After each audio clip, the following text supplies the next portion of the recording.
all the way from New Zealand, but based in Phoenix, Arizona, Dr. Dolf. Welcome to the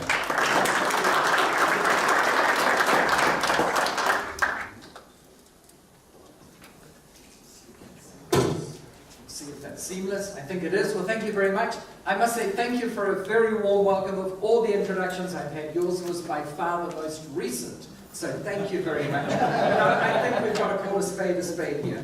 And it's truly an honor to be here. This is not the first time I've spoken at this venue. I recognized when I walked up the stairs. It's always a pleasure to be here. I just got in yesterday. It's a long flight from Phoenix. I went through London.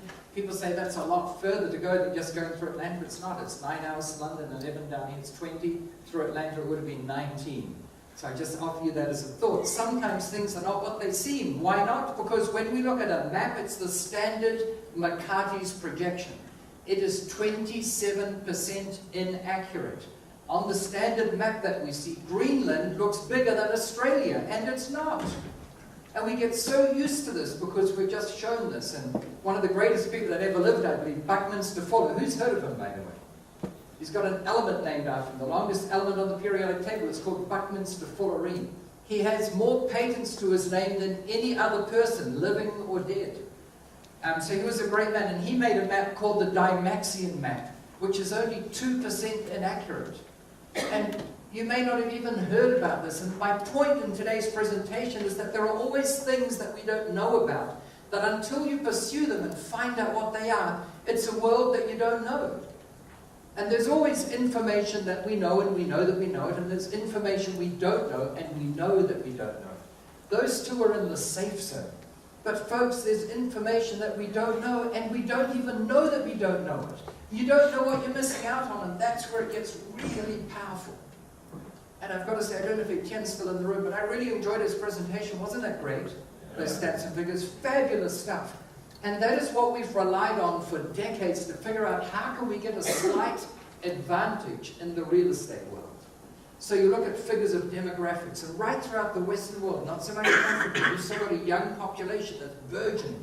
But in the established Western world, the population is shrinking, and the proportion of elderly is doing what? It's increasing, right? I used to joke about how the proportion of people with grey hair is increasing, and now I'm part of the joke. Actually, I dye my hair grey to look more distinguished, because you get people like this who say, well, prove that you're a doctor and all that. Well, that joke worked, but it doesn't anymore, so I don't dye. But the dangerous information is things that we don't know, and we don't even know that we don't know. So, populations are growing. Do elderly people require proportionately more or less medical attention, pharmaceuticals, drugs, all that sort of thing? More, right? So it's a fair assumption to say that as populations age, the need for medical facilities will go up. So if you want to find something that you could do in real estate to get a proportionately better return, surely you're better off getting into elderly care, assisted living facilities, rest homes, Parkinson's facilities, all that sort of thing, than catering for kindergartens. The need for kindergartens in the West is going down. In many countries, the birth rate is less than that required to keep the population going. Japan is at a point where they've got a shrinking population. It's currently about 128 million. They believe within one generation, not within 100 years, within a generation, it will shrink to below 100 million. Is this good for pollution? Or overcoming pollution? Yes, of course it is. Is it good for getting rid of clogged freeways and highways and motorways? Yes. Is it good for capital growth and real estate values? No. We require growth. In fact, one of the tenets that I've always talked about, if you want to do well in real estate, you have to go to places where there's high population growth. So it's true, I'm from New Zealand. In fact, I've got a mixed background. I was born in New Zealand, but I'm not a full-fledged, full-blooded Kiwi. I'm Dutch by my mother, French by a friend of my father. I went to school. I don't get why that's mean, but anyway. I went to school in 6 countries, and I've lived in another 7, so you could say that I'm sort of the global guy. Right? So I've got this background from all over, and people say, why do you live in Phoenix? It's hot there. Well, it is. It was 46 degrees when I left, and that was a cool day. But at night now, it's dropping to below 30 degrees, which is kind of good. By the way, last Monday, I happened to just get back into Phoenix. We had the wettest day on record. we had 7.5 centimeters of rain in 3 hours' time. Right? That's a lot of water. 2 hours later, by the way, despite all the flooding, you wouldn't have known it had rained. It just dries up like crazy. But people say, why do you live in Phoenix in this oven? And do you have any idea why? I've alluded to it. Capital growth values. Because Phoenix has been the fastest growing city in the States, not for 1 month or for 2 years, but for 50 consecutive years. And it's got high capital value growth because it's got high population growth. And why do people want to move there? There seems to be an unending supply of white-collar jobs and more than blue-collar jobs. We've got technology centers there, Rockwell, Honeywell, and Motorola, and all these major companies have massive plants there, call centers there. We have one of the biggest hubs. Phoenix is the 5th largest city in the States, few people realize that. Right? The airport is the 5th busiest in the States. So it's this major center where you've got population growth, you've got capital value growth. So my point in relating this is that we too used to look at all these stats and what's going on and how can we differentiate ourselves. But today I want to talk about something else. Today I want to talk about global trends in real estate because there's something that's happening that is, in my humble view, mind-bogglingly huge. For decades I used to boast how real estate doesn't change much. And I always gave the example, and partially to answer your question, is I did a PhD in electrical engineering. All right, now some of you know that engineering is not the easiest course around. It was 7 days a week, 11 hours a day. I studied bats for 3 years to make sonar systems so that blind people could have spectacles and could hear their way around. And the military found out, and we ended up making sonars for the military to find mines that supposedly the enemies were leaving in friendly harbors that were dormant, but would explode when they could be activated remotely. No one could find them. Most sonars are based on that of the dolphin, and they couldn't find them. We based ours on the bat. They do it in the frequency domain instead of the time domain. We could find them. So it was kind of cool and fun and interesting at the time. But it takes a lot of study to get a PhD in electrical engineering. And not only that, everything I learned in those 8 years, everything has been made redundant by new technology. How's that for a sobering thought? You spend 8 years of your life, devoted time going into all the study, and everything you learned has been made redundant. We learned the operating characteristics of valves.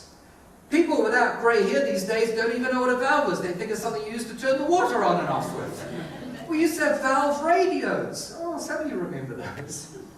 All right. Valves were replaced by transistors, which were replaced by integrated circuits, which were replaced by VLSI, very large-scale integrated circuits, which were replaced by ASICs, application-specific integrated.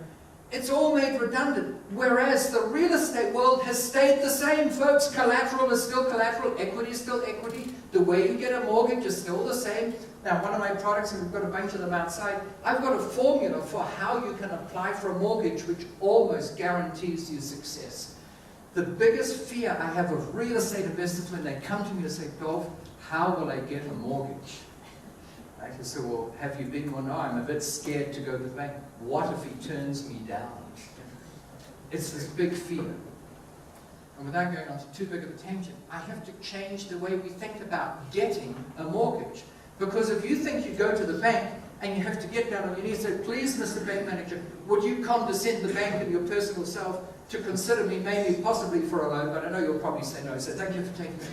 If that's your attitude, you're not going to get it, folks. And you've got to think, who's the mortgagee and who's the mortgagor? We think we go to the bank to get a mortgage, so we must be the mortgagee. The bank gives it to us, they're the mortgagor, right? Well, either you're asleep or you can't follow my accent. By the way, I don't have an accent. You all do, but that's another story. No, it's wrong. You don't go to the bank to get a mortgage. You go to the bank and say, Mr. Bank Manager, I want to buy this property, but I don't have enough money to buy it. You, on the other hand, have plenty of money to buy it, and many others, but fortunately for me, you don't want to buy it. I say fortunately, because if you do, and since you've got all the money, you could buy it all. But since you've got the money and don't want it, and I want it but don't have the money, can we do a deal whereby if you give me the money to enable me to buy this property, I will give you a written pledge that I will faithfully pay interest every month, and at the end of some prescribed time, I'll pay the principal back. And the bank says yes. So they give you the money and you give them a pledge. That pledge is called the mortgage. That's why you are the mortgagor and the bank is the mortgagee. That's why when the bank takes over a property, if you fail to meet your obligations, in some parts of the world it's called a foreclosure, and in other parts it's called a mortgagee sale or a mortgagee in possession. The bank is taking possession of that property. So the thing to note is you don't go to the bank to get a mortgage, you go to the bank to give a mortgage. Can you see the difference in attitude? Instead of saying, please consider me for a mortgage, I'm not really worthy of it, but if we fiddle the numbers a bit, it might look as though we are. If instead of that you say, Mr. Bank Manager, I found a hot property. In fact, I bet if you found it, you'd want it too. And here's the deal. It's giving 16% return, but I've got growth here, and I've got another little output, and they're going to rent out for that. And if you'll give me the money, paying the interest is easy. And not only that, Mr. Bank Manager, I'm not only offering you this mortgage, but in addition to offering you the mortgage, I'm going to offer you collateral. In fact, I'll offer you as collateral the very property that I'm buying. Even though it's my property, I'll offer it to you as... Do you see the difference in attitude? No? What is he talking about? This can be a dual participatory thing, you know. I know, it always takes time now to warm an audience in South Africa. So by changing your attitude, you can change completely the way they perceive you. Instead of them thinking that you should grovel even further, you didn't bow down deep enough, they're thinking, man, we want this client to come back for more. So we used to teach all this stuff, right? How to get excited and how to get a mortgage and almost never have the bank say no, and where to go to find properties that went up in value. But there's something happening on a global scale so big that we don't need to go into this detail today anymore. In fact, I'm quite excited about it. One of the things with my frequent traveling around, I always travel too much, I grab a plane the way most people grab a taxi. And you get to see things in different parts of the world, and you get to see what's different and how you can capitalize on that, and you can get to see what's the same and how you might capitalize on that. And to do that, I want to paint a little picture, because you're not nodding enough. Some of you are nodding off, but you're not nodding in agreement when I ask for your agreement. I'm going to paint a picture that you'll all understand. Those of us old enough to remember a world before mobile phones, and there was such a world, you young ones. My daughter's, 13 now, and she was born when feature phones were already around. The iPhone came out in, 2007. That's when she was 6. So she's only known the world of smartphones. To her, that's the norm, right? But some of us remember a time before we had mobile phones. Do you remember when pagers came out? A pager was a little device you had in your pocket or on your belt. And then someone who had the one number for the pager could dial the number, and it would go beep, beep, beep, beep. And you'd feel so incredibly important. Because someone needed your attention on something. You don't know what it was. So you'd be driving on the highway at 60-some miles an hour. You say, well, now I've got to find a phone to call them to find out what the beep's all about. So you'd pull off into some wayward town and you'd find a payphone, and there'd be 2 people ahead of you, and so you're waiting, looking at your clock. You know, you've been on for 3 minutes. And eventually you'd find out, what it was. That's how it started, folks. And then we got into the old Motorola brick phone. Remember that big one? That huge one. And then when the first flip phone came out, I remember the price, $5,995. And to buy a minute of airtime, or part thereof, you have a call for 3 seconds, the person's not there, you hang up, it's still a minute, it was $1.87. So that's nearly 20 rand, right, for 1 minute, incoming or outgoing. And you know what my attitude was? Because I'm always an early adopter. I said, man, that's kind of expensive, but if by having this mobile phone, where I can now take and receive calls wherever I am, so long as I'm within range, it sounds odd, because now we're nearly always in range. But if I can do that, and I just do one deal, that deal could pay for the use of my cell phone for here until the end of eternity as it relates to my life, if you know what I mean. So I got one. And it cost me a lot of money, and I did a deal. And looking back, it was a pathetically small deal. I think it was about $80,000 profit for me. But at the time, at $1.87 a minute, I thought, well, that will pay for the use of my phone for a long time. Well, not only that, the cost of phones came down from $6,000 to now they give them away if you sign up for a 2-year contract. I pay in the States, on this phone here, I pay $40 a month, whatever that is, about 400 rand a month, for unlimited calling. They don't count the number of minutes. For unlimited texting and unlimited internet.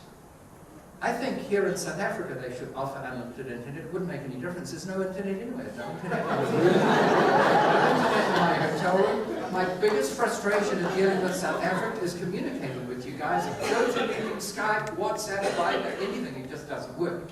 If I had no other things to do in the day, I think I'd set up a rival internet provider, because you've got to cream it here.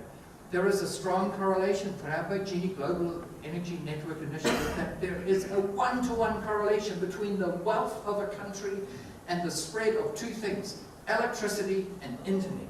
It should be a priority. But anyway, I go on a tangent.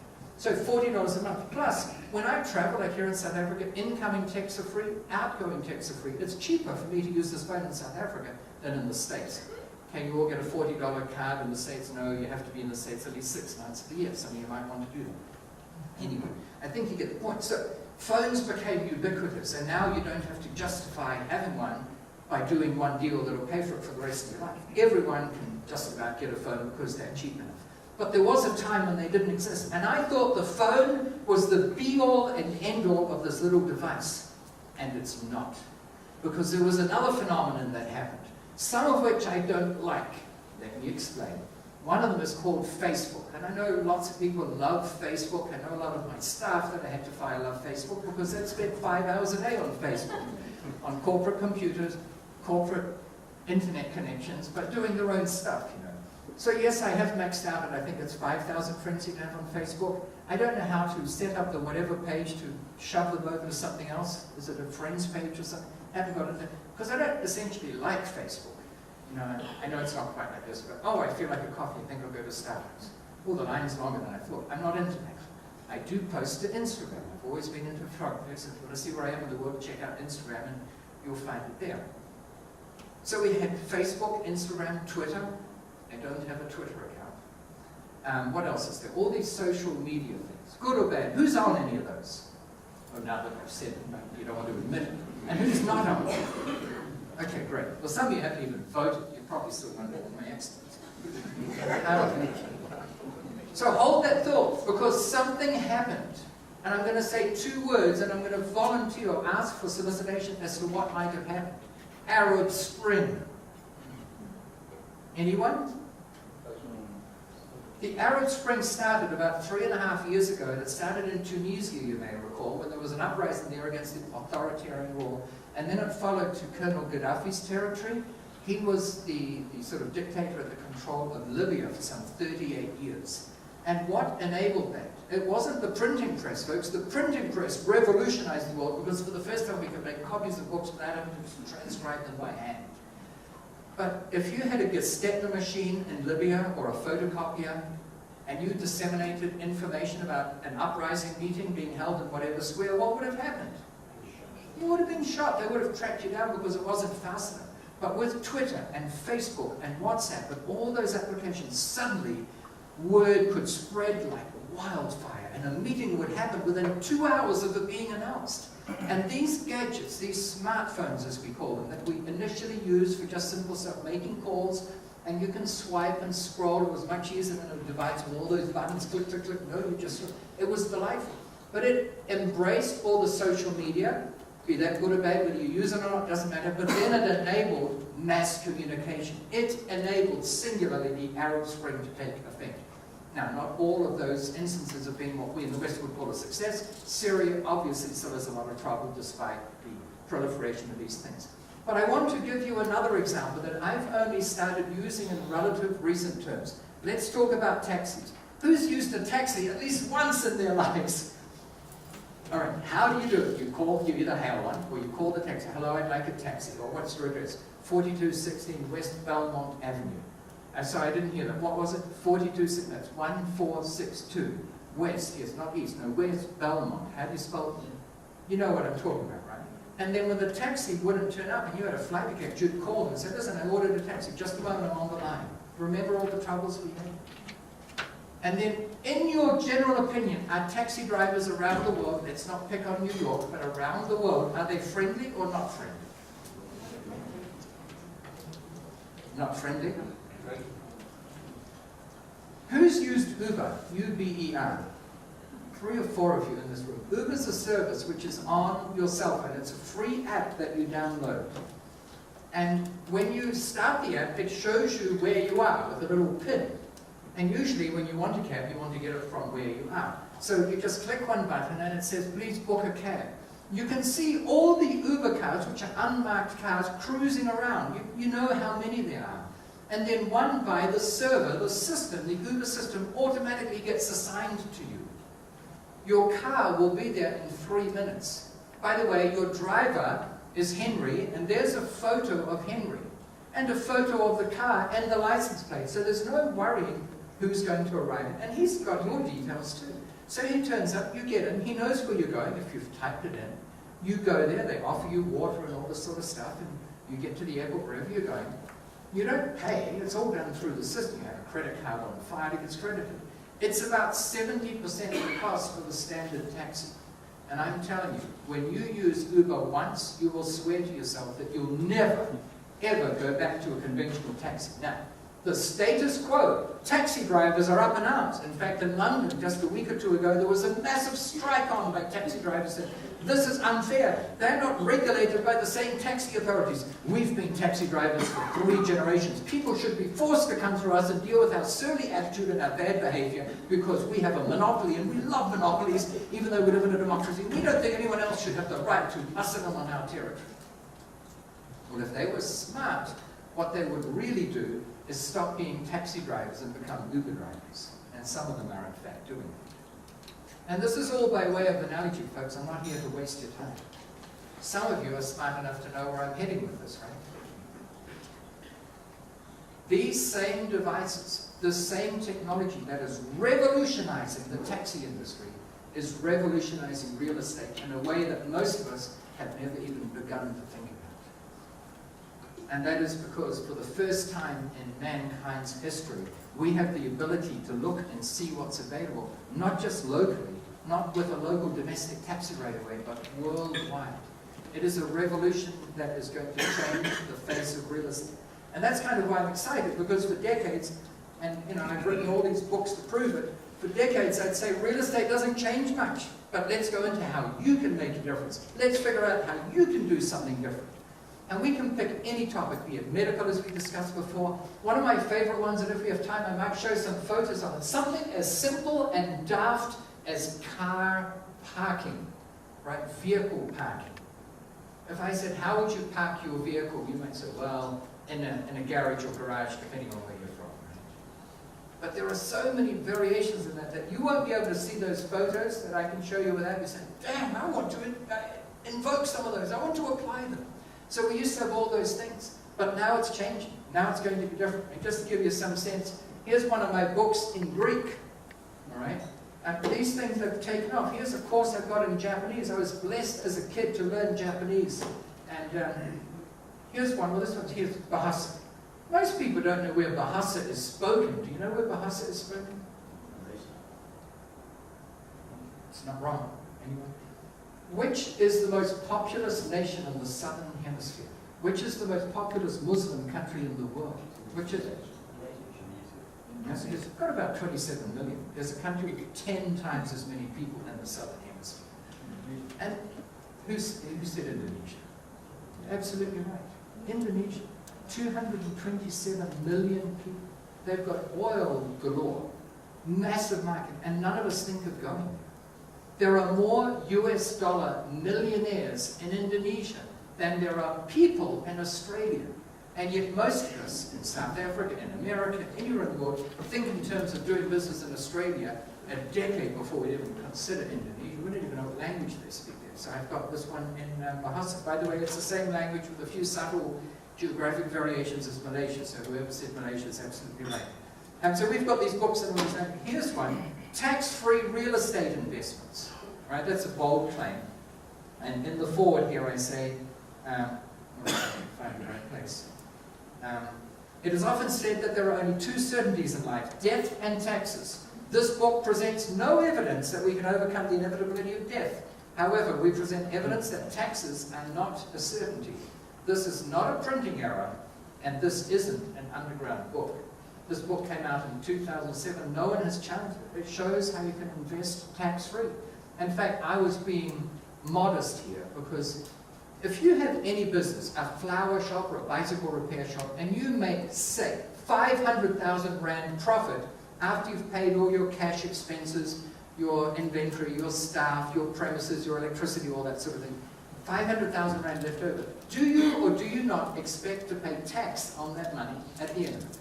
It's a simple question. Of course you do, right? If you're in real estate, and after all your cash expenses, your management fees and your repairs and maintenance and your property taxes and all that sort of thing, mortgage interest, if you make 500,000 Rand profit, do you or do you not expect to pay tax on that that's left over? Yes? That's why you need to read this book, or at least this book. No, you don't.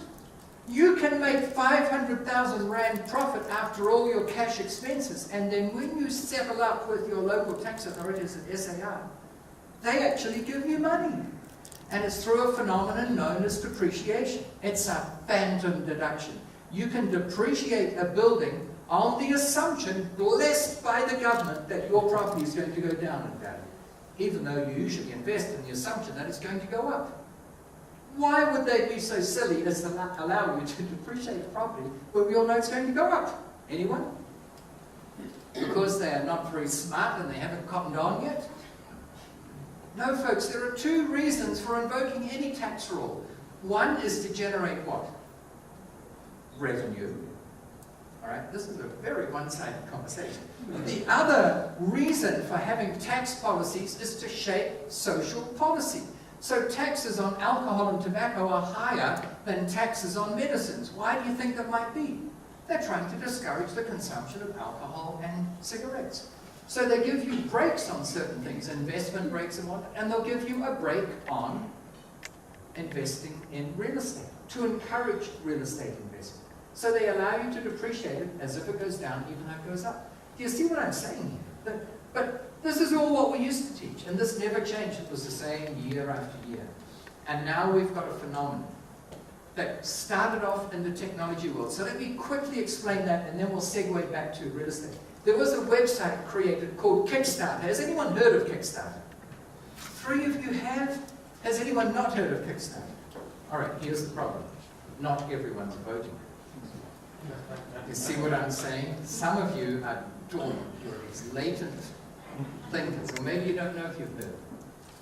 Kickstarter is a website where if you've got a technological idea, an invention, you can put it up there and solicit investment funds. Because prior to Kickstarter, which is again a social media phenomenon, if you had an invention and you needed $1 million, you'd have to go to the market.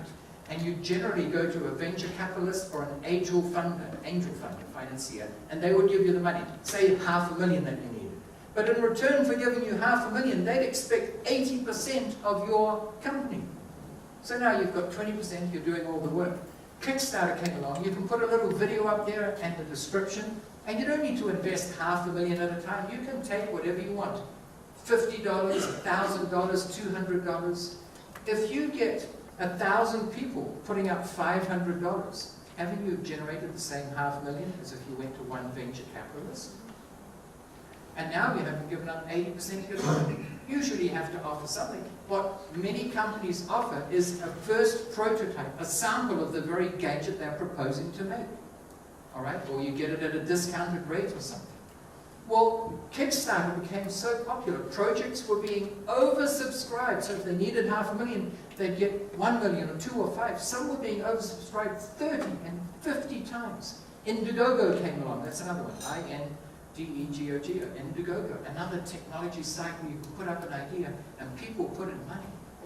And governments around the world saw what was happening. They saw what was happening in real estate. The traditional way of investing in real estate was either you buy the building yourself, which means you need a lot of money. The perception is you need a lot of money. If you'd come to one of my real estate courses, we would have shown you how to buy a lot of real estate without having a lot of money. Because one of the great things about real estate is you don't need the money to buy it. Banks are falling over themselves to give it to you. It may not seem like that now, it's a bit tougher, but it's just a bit tougher. They still make their money by taking funds from depositors and re-lending it out to the market to real estate investors. So that was one way. The other way was through a REIT, a real estate investment trust. Right? But they had a lot of challenges. One of the biggest ones was a perceptual challenge of the REIT taking a big chunk of the funds invested. An upfront fee, an underwriting fee, an entry fee, a transit fee, a transition fee, a trading commission, all these sorts of things. So that eroded the profit that was left over for distribution amongst the investors. So when government saw what was going on and how popular Kickstarter was and how it was taking off and it was raising lots of capital and enabling businesses to be formed that wouldn't have been formed without these websites, and it provided a stimulus to the economy, they thought, we've got to open it up. So I believe it was July of 2013. It's all very recent, folks. This is not in living memory for most of us. This is within the last couple of years. In the States, it was called the Jobs Act. It has nothing to do with job. Jobs was an acronym for something, I've forgotten quite what it was, but it was all to do with economic stimulus. And they wanted to facilitate a system whereby you could have multiple people investing in real estate without having to go through the standard SEC requirements. Now, most of us tremble at the thought of the SEC, the Securities and Exchange Commission. It goes by different names in different countries. In Australia, it's ASIC, the Australian Securities and Investment Commission, so slight different regional flavors. But they have very strict criteria. No more than 25 people may join forces and money to invest in something unless you have a this kind of category. It was difficult, it didn't happen. And now they're changing legislation to enable it to be easy to pool your resources, $1,000 at a time if you want, or $100 to invest in real estate. And this is what Scott so brilliantly alluded to in his introductory session, where the percentage of people who have access to real estate, currently about 12.9%, we believe that we have a chance of doubling that in the next 5 years through these mechanisms whereby we've got crowdsourced funding. And that's why I'm so excited here today. And I don't know if Lynette's in the room, but did they want me to fit, because do you want me to go to 10 or finish now, or no one? I'll let you for the day, right? You've got me for the day, yes, when I'm talking about the others, like when I talk, how long I talk for the day. I want to go interactive right now, trying to get the... Oh, interactive? Okay, so question and answers, is that what you mean? Okay, so that's good. Well, that means you don't get to see my photos on the car parking situation, because it really is indicative and it illustrates how this can go. But the point I want you to take away here is that there is a massive change coming. And I always say, folks, that there are 3 kinds of people. There are those who make things happen, there are those who watch things happen, and there are those who afterwards wonder what happened. And the brilliant thing about being here at the Rhoda conference is you're getting one of the first insights into this massive change that is coming through like this massive, long locomotive. And it's happening. It's happening whether you participate or not. It's happening whether you like it or not. It's happening whether you're smiling now or not. It's happening whether you raised your hand or not. And you've got a chance of saying, okay, this is worth looking into, or no, I think it's just hot air. Because it is happening, and when it happens, those who get on at the front end are going to do well. And the reason why I'm such a staunch supporter of Wealth Migrate is it's in the right place at the right time. And the fact that it's not coming out of the traditional market, the US market, I think is going to work in our favor. Because, and it's another little tangent, the US is rather insular, in case you haven't noticed. Only 70% of Americans have a passport and 5% leave the country. So they don't know about the rest of the world. By having a company, Wealth Migrate, that's not based there, we have a chance of going global so quickly it will have everyone wondering what just happened. And that excites me. All right, question and answers. All right, you've come a long way. Exactly. You have a great reputation. And I'd just like the people in the audience to be able to access your viewpoints and minds. If I can get the mic to roam around, just get a couple of questions going from the audience. But I've got a question. Sure. Conventional thinking, real estate is a cash flow play. You manage the cash flow, the asset value follows over time. You have picked Phoenix as your domicile because of capital appreciation. Isn't that a bit counterintuitive? Is the strong cash flow, does it have a strong cash flow underpin? Because you seem to have solved the capital appreciation play, which I can't really control. Well, it's hard to use the last 4 years as an example of how it should work, because we had such a massive downturn in Phoenix. I think Phoenix suffered either most or second most of all the cities of the States. The other city that is contending for the position of being number 1 is Las Vegas, Nevada. But you've got to understand something. When those cities came down by 50%, It wasn't as though we lost the last 20 years of build-up. We lost the last 2 years of build-up. It had been growing at a phenomenal rate. Phoenix and Las Vegas were growing at more than double the average capital growth rate of the next highest growth city. At more than double the rate of number 3. I mean, it was phenomenal. So yes, the capital growth has come down, but it's simmering along again. What will happen, I don't know. I've got some thoughts about the US economy that, you know, I wonder whether we're the Roman Empire all over again, to put it in summation. But you should always buy for cash flow. If you do what many Australians did for it seems like a generation, you get what they call negative equity. Don't worry if you're putting $1,000 a month into this property, it's growing in value faster than the 1,000. You're cash out. No. Make it cash flow today, and then if there's a capital bonus, that's great, but it doesn't really matter because you're not going to sell. One of my golden rules in real estate riches is never sell. People who sell tend to live to regret it. And that's a whole other discussion. Yeah, I was trying to read this one. It's Greek Yes, to it's me. Greek to you. Question from the floor. Okay, Frank, thank you. Just give us a quick rundown on how crowdfunding of a property would take place. How would Kickstarter be incorporated in a property? Okay.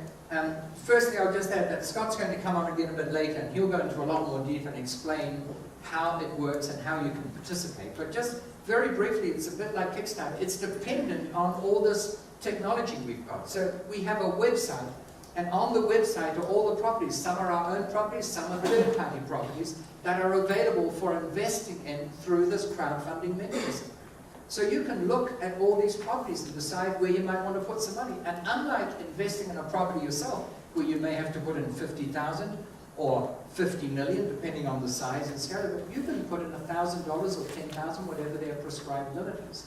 The other thing that's really good, and I'm sure Scott will go into this too, is there is, what's the word? There's social, proofing of whether the investment vehicle proponents are good enough.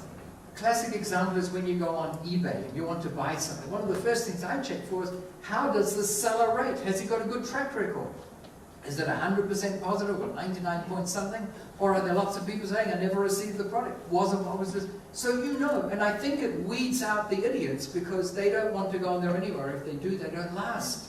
And it will be the same with this social media form of investing or crowdfunding. There will be social proof. Everyone can throw their comments up there. You know, they said they'd give quarterly reports, and in fact they got them every 2 months. As opposed to they said they'd give quarterly reports. I'm still yet to receive my first one. I wouldn't invest in something like that. So that's how it'll work. It'll be the same as Kickstarter, except instead of offering projects and technology, we'll be offering real estate. The reason why it hasn't happened yet is governments restricted it through their version of the SEC. You weren't allowed to do that. And you know, one of the chapters in one of my books is how just about every government law has the inverse effect of that intended. So they have these rules about no more than 25 investors per investor, for good reason, with good intent, but often it works counterintuitively, and it works against it. So it stops the country as a whole making great investments. The other, well, I'll speak faster. The other great thing is by having the social media form of investing, we'll be able to invest overseas far more fluidly and easily and readily than we have up to now. Up to now, if you wanted to invest overseas, you probably had to get on a plane, and you know all the rigmarole with that. Britain, by rights, should be bankrupt today because it doesn't produce anything that we want. Women, you go there for fashion? No, you go to Milan or Paris. You go there to eat great food. No, the food sucks. You go there to sun ourselves on the beaches. No, everyone in England is pale because there's no sun there. All right, there's nothing that England produces that we want. Even Scotland wants to see. We'll find out. So by rights, they should be bankrupt, but they're not. And the reason they're not is for the last 2 centuries, very smart Brits have gone overseas relative to the UK and made astute investments. To give you one example, 70% of the world's insurance industry goes through the UK in the form of Lloyd's of London, and very interesting, almost all of the remaining 30% goes through Switzerland. They have cornered that market. So by investing overseas, you will benefit South Africa more than the very critics who tell you off for putting your money overseas. Very interesting thought. Liquidity? May I just ask on liquidity? of your investment. That is a major concern for everybody. Gentlemen, can I ask for that technical detail in a one-on-one discussion? Thank you. I'd appreciate that. Dr. Roos, thank you very much for your insights. You're going to join us on a panel discussion Absolutely, later, yes. And you're with us for the day, so I Yes. first to tap your brain. Thank you All very right, much. thank you very much. Thank you.